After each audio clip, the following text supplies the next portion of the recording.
It's go time.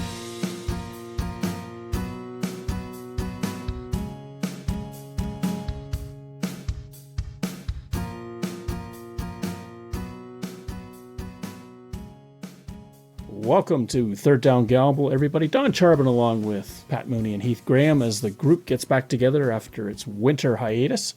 And guys, first and foremost, every January we see this, we hear about it. There are rule changes that are discussed at the winter meetings. This year they had them in Nashville in the United States.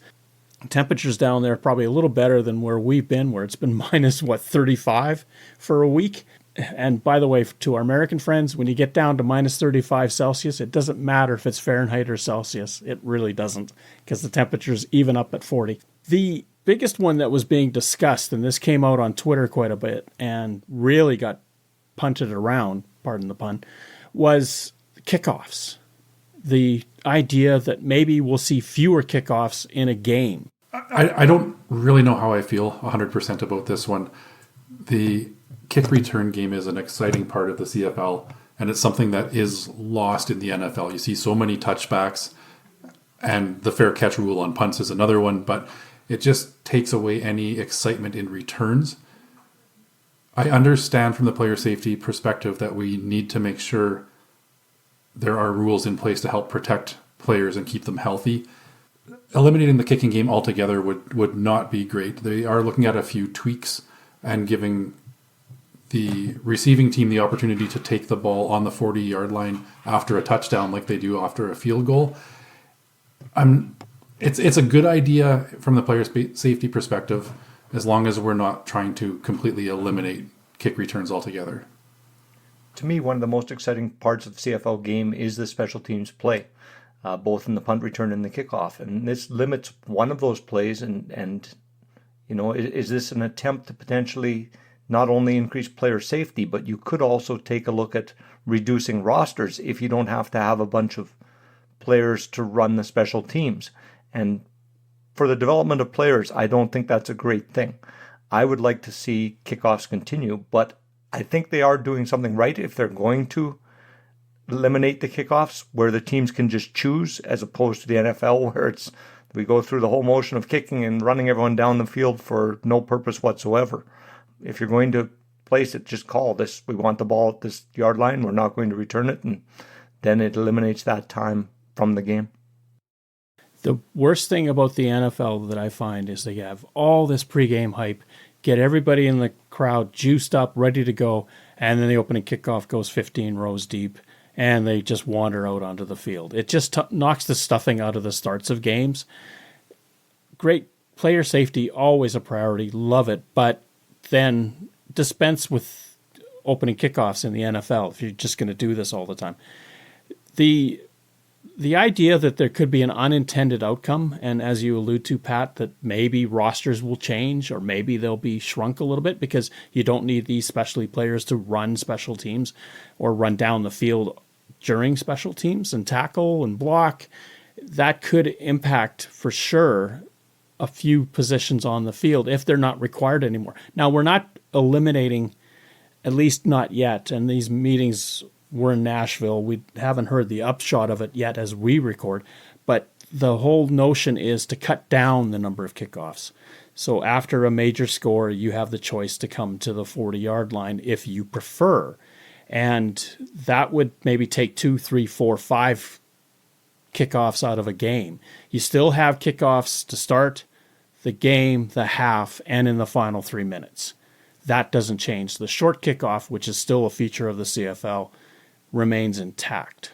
Pat raised a really good point about the rosters. If you're lessening the number of kickoffs, do you have a return specialist on your team anymore, or do you go with a receiver or defensive back in that role? So we look at players like Mario Alford, Javon Leake, Janarian Grant, kickoff specialists. We don't want to lose that star caliber player. Let's wonder too, though, Tyreek McAllister, who had a breakout year with the Hamilton Tiger Cats, signs with the Raiders in the NFL as what? If he's going to be a kick return specialist, they signed him to do what? Because he gets to stand there and watch the ball go over his head? Yeah, sometimes he gets to wave his hand for a fair catch as well. So it's a dual role. And how much money will they get paid to do that? Well, there's the rub. At minimum salaries in the NFL, as anyone knows, outstrip anything that the CFL or the new UFL can ever provide. That is a huge draw for anybody. And even if you're just running out in the field, waiting 50 yards down the field, watching the ball go into the stands, and then wandering back off the field, and you're getting paid to do it, why not, right? You can't fault a player for trying to make money whatever way. If it means you have to run out 4 times a game and watch the ball go over your head, I guess that's a pretty good career. There were a lot of tweets about this whole notion of changing the rule, and one of the themes that came out, and I'm guessing it's probably the taking player safety to the next level, and that was the fair catch business. We do see it in the NFL where a receiver of a punt can wave his hand in the air, catch the ball, and nobody is allowed to touch him. Would that fly in the CFL? We do have that 5-yard halo around the returner. Is it a concern? Or do you dare countenance it? It would really change the game if that came to be. The only time I really see danger on punt returns in the CFL is early in the season, where you have a lot of new American players coming up and playing special teams and maybe not fully understanding the no yards halo as opposed to a fair catch. The 5 yards is a great way to continue to have a return game on punts. I'm all for it. I think the halo works, the no yards. I'm okay with them having gone to a 15-yard no yards, even when the ball's on the ground as opposed to caught in the air. That is all in the name of player safety. I don't believe we need a fair catch rule to further enhance player safety. The 5-yard halo seems to be doing its job. I concur 100%, Heath. It is, again, an important part of the game is field position. And when you have an opportunity to see exciting players and the specialists that we talked about earlier return the ball, to me, that's an exciting part of the game. If you're successful and you've got a strong coach running the special teams to a point where it's advantageous to receive a kick return, whether it's a punt or a kickoff, I think that's an integral part of this game, and I would hate to see it lost, particularly in the punt, but also the kickoff. I'd love to see them not move forward with this rule, but if they do, hopefully we'll see how it works and whether or not it has the intended outcome. Well, let's look at how kick returns can change a game. Huge play, turns the momentum around. If you start taking that away... And continuing on the punting situation, another topic that came up was the onside punt that Montreal successfully pulled off twice this season. There are some of the other 8 teams wanting to see rule changes to prevent that from happening. Don and I have discussed this at length in previous podcasts, and my take is, if it's such an easy play, why isn't everybody doing it? The fact that it's been completely pulled off now twice in the modern era of the CFL doesn't warrant changing the rule. There could be some tweaks, and I've talked a bit about whether the ball should go to the first down yardage to be recovered for a first down, or whether a forward pass behind the line of scrimmage still allows an onside punt. There are some tweaks to it, but that rule has to stay. It hasn't really come up that much from what I've learned at the talks when they were in Nashville, and the whole idea, I think, got missed in some aspect, and this is something that I was thinking about after we discussed this, Heath. If you keep that rule in play, defenses just can't load up and cover everybody 15 yards down the field. Now they've got to actually start spying the guy coming out of the backfield. Before, they would just let him go, catch the ball, tackle him, and they'd be held short, whoopee skip. Now you actually have to pay attention to this, and this actually spreads the defense out and helps offenses move the ball down the field. We always want scoring. Well, anything that you can do to create tension in the defense and consternation, that is great. Good coaches will always take a look at the rules and try to find a way to utilize the rules to their advantage, and it's up to the other coaches to respond to that. And in this case, I think teams now need respond to it by having their defensive players move up, which potentially opens up the game. I think it's a great thing to keep it in. I wouldn't change it. And we have to remember when Montreal was pulling this off, they were on plays of 2nd and 19, 2nd and 20. They advanced the ball about 1 yard. So it's not like they're gaining a field position advantage by successfully completing this play. They got a new set of downs. And that can be done by numerous penalties that automatically give you a first down as well. It's not that big of an advantage to get that first down, gaining 8 inches of real estate. BC tried it about, I think, 10 years ago, and it failed. And no one was screaming for the rule to be changed at that point. And we're getting all upset about that. It seems to be disproportionate to the actual event. I would leave it be. And if I recall, the first time that Montreal got it, they actually did something with the ball. That was in Ottawa. The second time against Hamilton, they went nowhere, and they had to punt anyway. Second down. The quarterback carousel continues in the CFL. The biggest news so far this offseason is that the Edmonton Elks have released Taylor Cornelius, and returning from a short stint in the USFL, McLeod Bethel Thompson has now been signed by the Elks. What are your thoughts on this move? I think this is going to be a great move for Edmonton.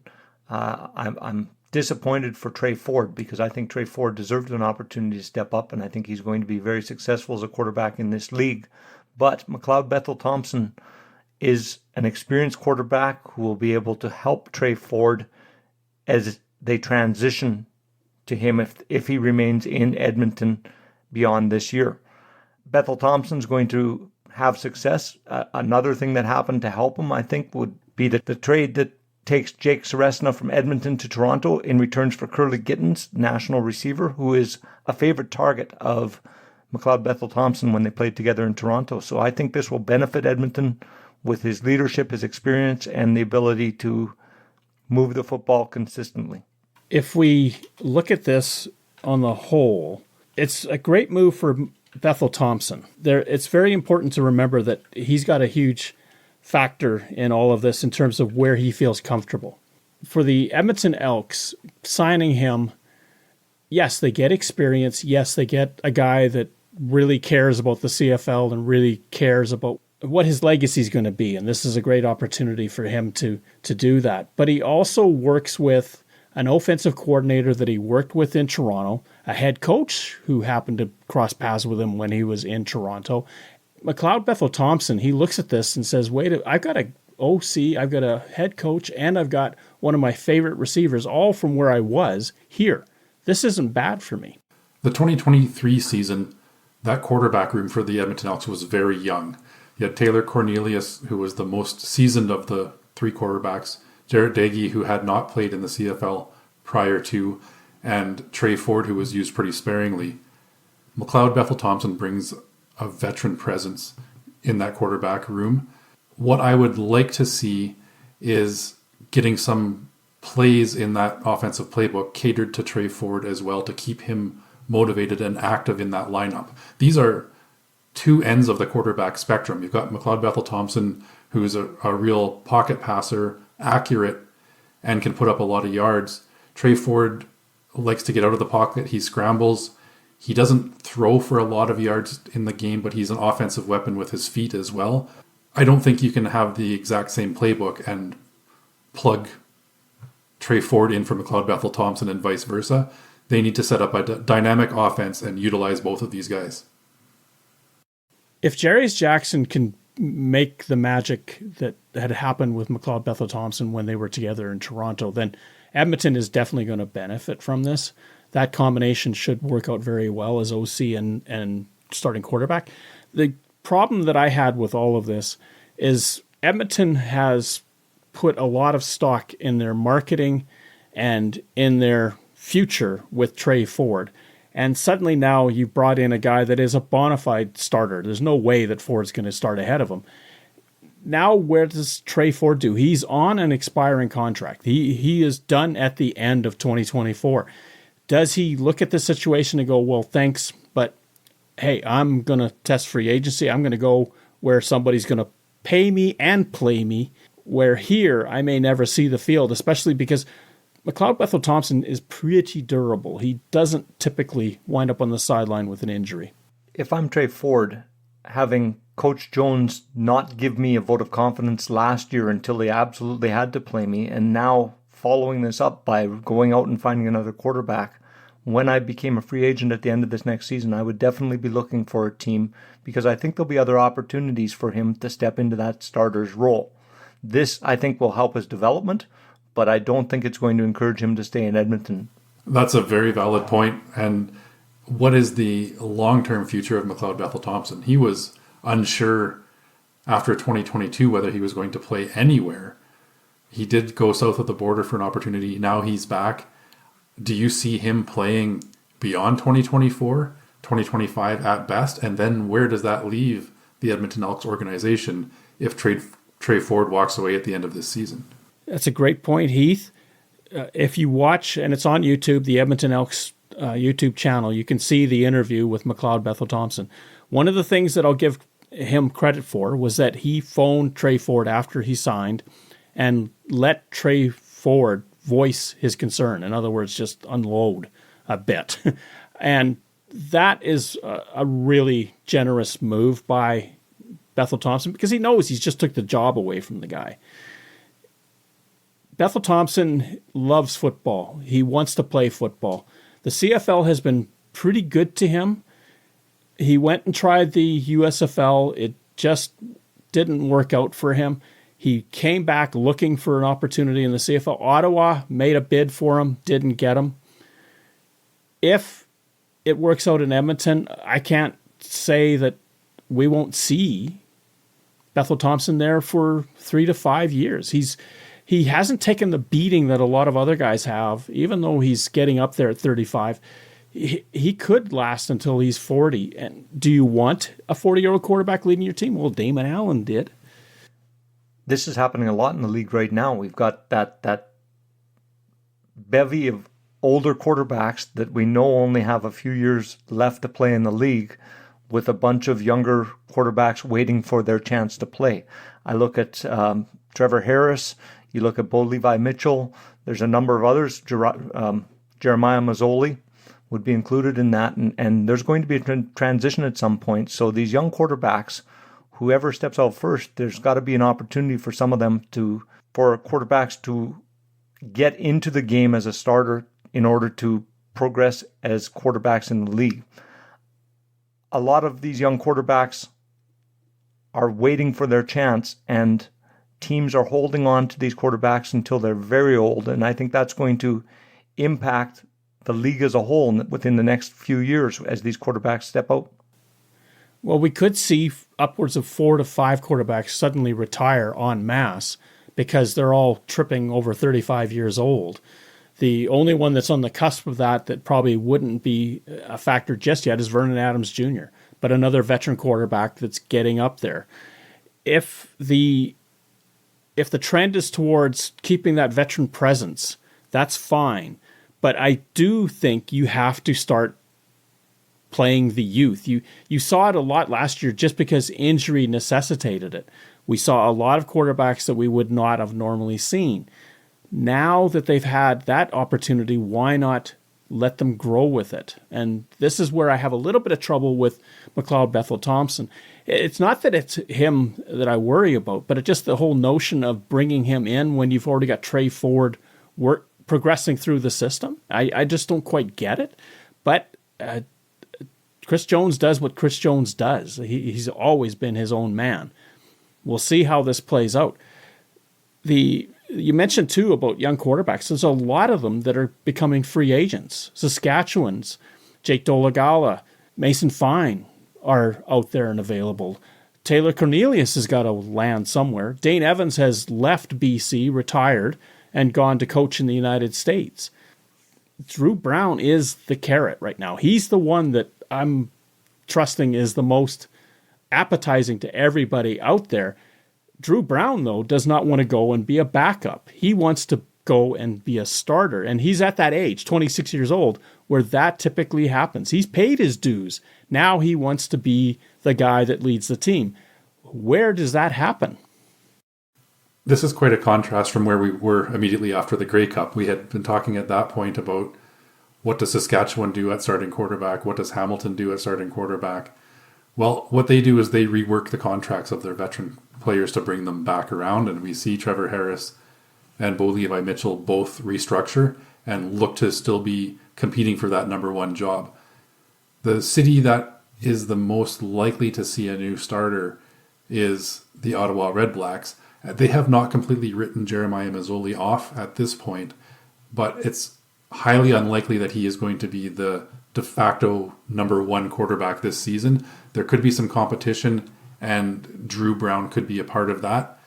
The only other spot I see with a big battle for a starting quarterback is potentially Calgary. And are they happy with the performance of Jake Mayer, or do they bring in somebody to challenge him for that number one role?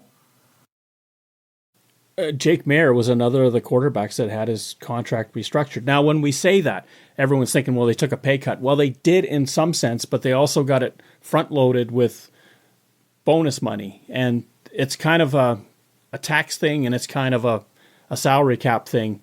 It helps the player, and it helps the team.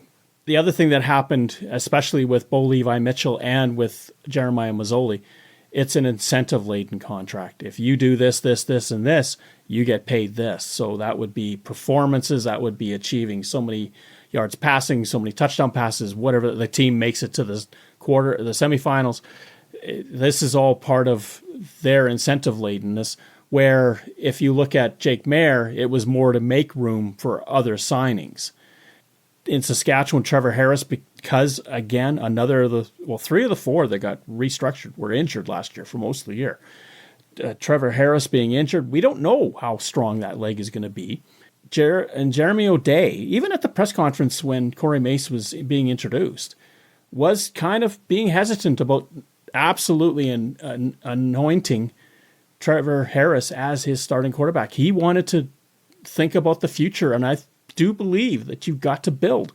Do they stay in-house, or do they go after Drew Brown? I wonder, given the amount of injuries in the league last year, if some of these young or backup quarterbacks decide to take an incentive-laden contract themselves and play in a backup role to some of these teams that have aging veterans that could be injured or will leave within the next year or two. If you sign a contract for a backup salary with incentives, if you're playing full-time to make starter wages, there's the possibility, if a quarterback in front of you gets injured, to make some good money and to be a starter. You could do that, but again, when you're getting to be 26, 27 years old, Chad Kelly, for instance, how many more years was he supposed to wait before he got to start? We talk about quarterbacks hitting the age of 30 and then the age of 35. Well, you're not that far away in either case, either Drew Brown or Chad Kelly. You've got to start playing at some point. You may as well do it now. This is the time to make your hay and go out and do something with it. The Argonauts are the one team probably that aren't interested in Drew Brown. But I would venture to say that Hamilton could throw a flyer at him. Ottawa for sure will. And Saskatchewan, you might think even BC might take a chance at him. Calgary's possible too. Drew Brown, probably the next best quarterback out there. And he has to now decide, where is it that I'm going to be a starter? And Drew Brown also has to pay attention to which team he goes to. We've seen a quarterback have great success in a strong system, and I speak specifically of Nick Arbuckle here. And yet when he gets to a team that doesn't have the same kind of system or structure, doesn't play well, and could potentially end up out of the league this year because people may not want to pick him up. Drew Brown's got to be careful of that too, and find a spot where he can bide his time and get into a strong system. Brown took an immense leap forward in 2023 from where he had been previously, but the sample size is still small. You look at the number of games he has started or even participated in and taken meaningful snaps, it's a pretty limited number. He had a phenomenal 2023 season. The stats were fantastic. The touchdown to interception ratio, the yards per completion, all of those benchmarks that you want to see, he's hitting. But is it sustainable over the course of an 18-game season. Is it sustainable also in a team that doesn't have the same offensive line or running game that Winnipeg has, a successful system that's been going for some time? You put him somewhere with a new offensive coordinator or a team that doesn't have that offensive line or running attack, is he going to be that successful? These quarterbacks who are looking to sign as backups have to take that into consideration as well. If you're Saskatchewan and you want to sign him, you have made the moves to do so. You haven't signed anybody that you played last year other than Trevor Harris being under contract for another year. If they want Drew Brown to be their starting quarterback, the time is now to make your bid and go after him. Ottawa for sure wants to be in on the conversation because they missed out on Thompson. They want a bona fide starter because they are worried about Mazzoli and his health, Tyree Adams and his health. Is Dustin Crum going to be a starter or not? I'm sure the jury is a bit out on him. Taylor Powell in Hamilton might be looking over his shoulder a little bit. This is a difficult situation for a young quarterback, and you've got another young quarterback coming out at the same time who comes with some stock. I guess the good news for all of the teams right now is everybody has a capable quarterback under contract. It's now fitting in the other pieces. We saw, even if you take Ottawa, for example, Dustin Crum got the majority of starts for them last year. So he's proven that he can be a quarterback in this league. Whether he can be elite is still in question. But he's probably the least tested, if you look at Jeremiah Mazzoli not being the number one guy, in any market right now. That's your untested quarterback, and that's a pretty good situation for all 9 teams to be in.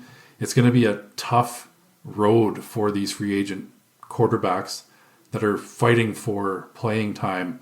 I don't believe there's going to be huge contracts thrown really at any of them. Now, Taylor Cornelius, who was released by the Elks, is available right now. He doesn't have to wait for free agency to start because they cut him.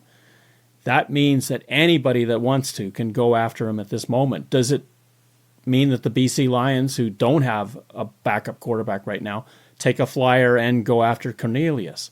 Who else is in the mix on him? He had decent seasons in Edmonton. They just weren't great. Well, this is a case where does Winnipeg say goodbye to Drew Brown and not even bother trying to re-sign him because they know he's going to demand a higher salary? And did they pick up somebody like Taylor Cornelius to back up Zach Collaros? Pat, you made a good point about systems and success. We saw the struggles of Taylor Cornelius in Edmonton. Him coming into that established Winnipeg offense behind Zach Collaros, is that going to be a good fit for him? There's similar quarterback styles in the way that they play the game. They're not great runners, but they can run if they have to. Drop back passers behind a strong line. I think whoever ends up in Winnipeg as a backup is going to have a great opportunity to increase their value should they choose to look for a different team at a different time or be the next quarterback to follow Zach Collaros. Third down. There's been some other changes in the league since we were last together. Some of the changes have to do with coaching staffs. And in Winnipeg, we've seen a change with Jordan Younger becoming the new defensive coordinator there, while Richie Hall stays on with Winnipeg in a yet-to-be-announced role. We also see Saskatchewan has filled their coaches. And Mike Miller retired. He also became the special teams coach in Winnipeg. So what do you think of these moves? The one that surprised me the most is Jordan Younger in Winnipeg. Now, there was a lot of speculation that if he didn't move up in Winnipeg, he was probably moving on. Winnipeg smartly then said, okay, we're going to do something about this. But then, of course, you've got a guy that was your defensive coordinator for 8 years now being pushed aside. Was that cover zero in the Grey Cup catching up to him? It might be just a good time to have him as a tutor for Jordan Younger as they transition, which you don't often see, where you have an exiting coach stick around to help the new coach come in. Richie Hall has been a polarizing defensive coordinator throughout his coaching career in the CFL. He had a philosophy that he wasn't afraid to give up yards if they prevented giving up points. And that was one thing that Winnipeg has done very well over the last 4 seasons for sure.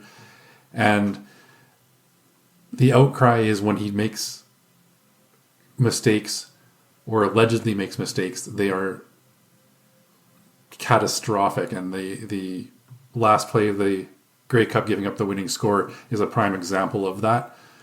I like the move, and I also like promoting Mike Miller to special teams coordinator, the all-time leading special teams tackler in the CFL since that stat started to be recorded. And Winnipeg special teams, they didn't give up a lot of return touchdowns, but they gave up big chunks of return yards. And that was a glaring hole that was missing with Mike Miller on the sidelines as an injured player. Now he's going to have that opportunity to coach the rest of that cover team. I think this is a fantastic move. And again, it shows the Bombers' willingness and ability to develop coaches from within and promote. Buck Pierce being the other one, most recently was a backs coach and became offensive coordinator when Paul LaPolice left. They have this ladder that these guys keep climbing up, and it's great to see. You talk about continuity, and that's exactly what Winnipeg is achieving with all of this, because you get to work your way through the system. You start as a teams coordinator, you start as a linebackers coordinator, and you move your way up in through the system. And Jordan Younger, who had defensive backs last year as his key responsibility, and they played very well. That group as a core, other than maybe giving up the long ball early in the season, really seemed to settle down. And the other new OC in Saskatchewan is Mark Mueller. Now, that's a name that's familiar to Stampeder fans, but it's also a name familiar to Rough Rider fans because that's the grandson of the late, great quarterback of the Rough Riders, Ron Lancaster. So it's a bit of a homecoming. It's interesting to see Saskatchewan go with Mark Mueller. I think he'll be new blood at the offensive coordinator's position in Saskatchewan. However, we know that the Saskatchewan fans are tough on those offensive coordinators. And the year previous, Mark Mueller was an offensive coordinator calling some of the plays in Calgary and got demoted.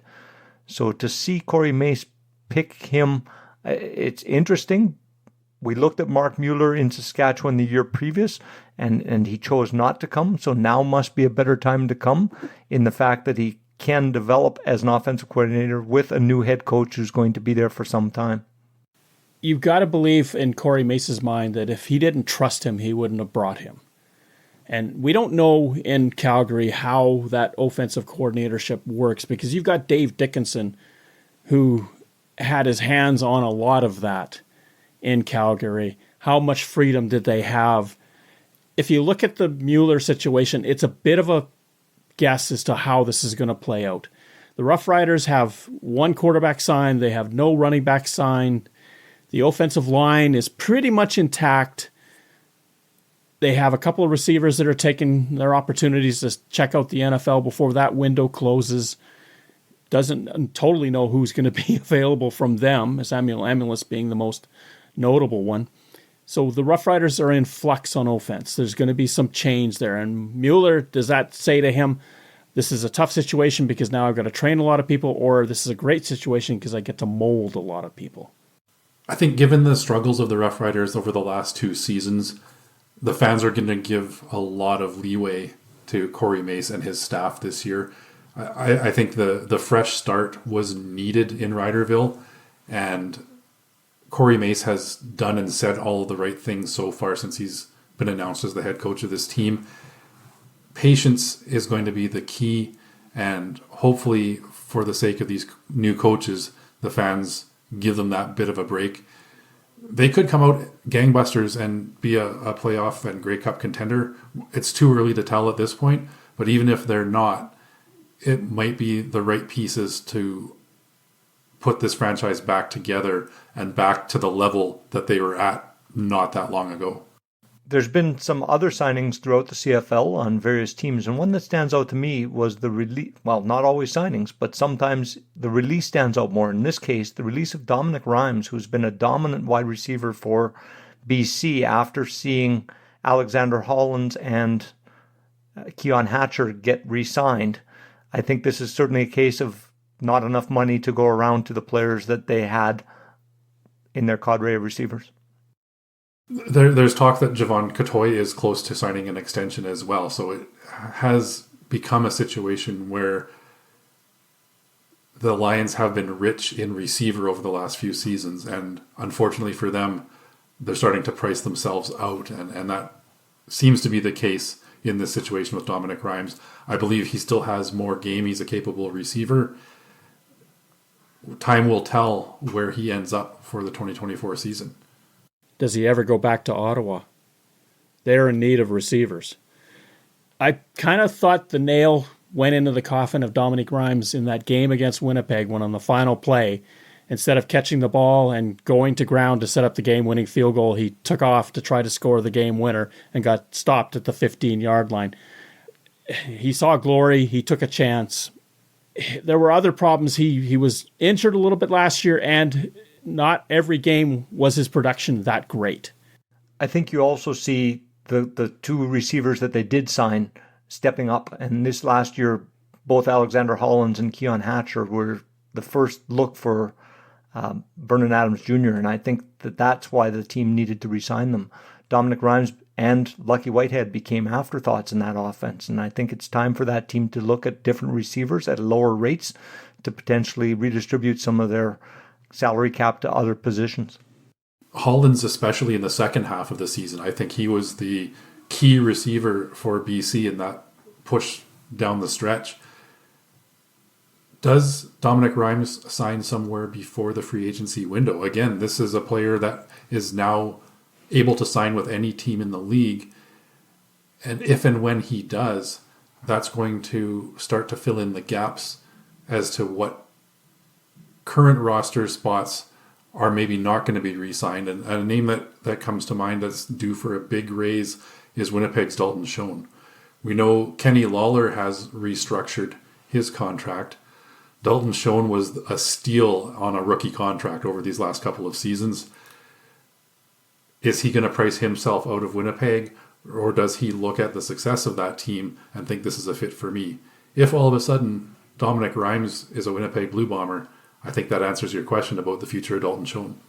Before we get away from this, Hatcher signed a 3-year deal, and I'm certain that was because he's going to miss most of 2024 recovering from the Achilles tear that he had in the West Final.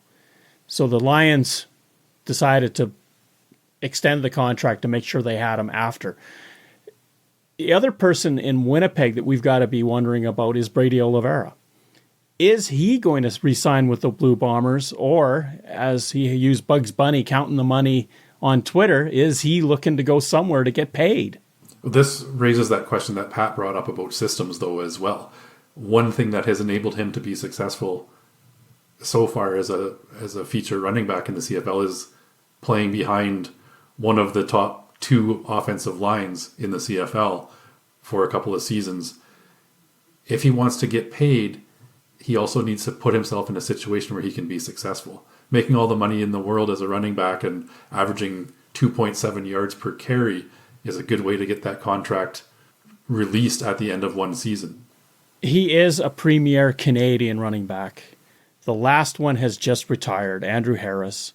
Oliveira, will he get as much money as he expects? Maybe. Depends on how many teams are vying for him. If you look at Winnipeg, there could be a massive change in that offense. Not so much along the line, because they've pretty much solidified it for the upcoming season. Their weapons on the outside and in the backfield, that could be turned over.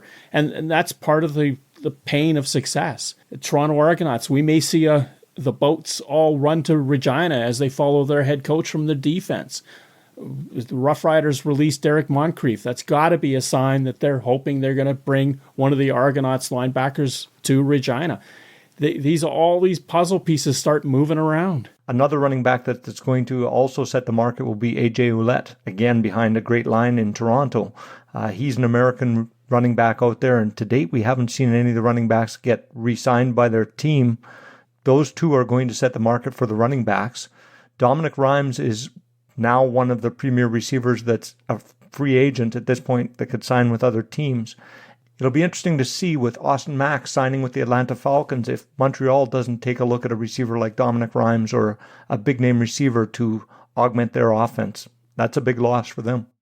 One of the things that the Alouettes said, General Manager Danny Machocha, at the end of the season when he had his exit interviews with the players, they all, to a player said they wanted to be back. Of course, the NFL is going to come knocking. That could change some opinions. But for anybody that doesn't get an NFL ride, you can look to see that the Alouettes are likely, given the number of signings they've had already, and especially in their linebacking core, that they are going to be standing pat as best as they can and continuing to build that winning way that found them a Grey Cup champion in 2023.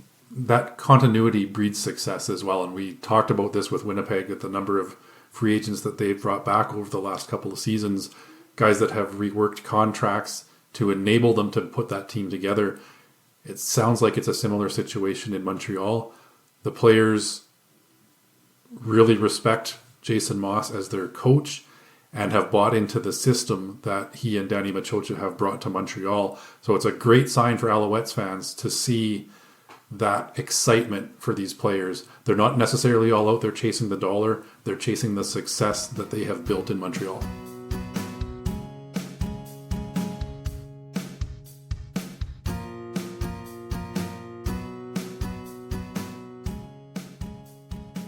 Thank you for listening to our show.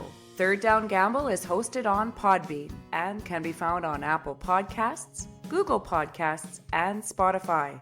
Follow us on Twitter at Third Down Gamble. Join us again at the Third Down Gamble podcast. Audio worth watching.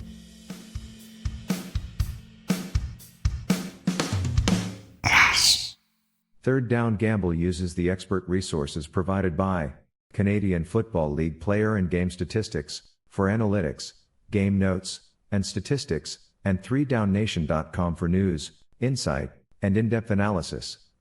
Please visit cfl.ca and 3downnation.com for the most up-to-date information on the Canadian Football League.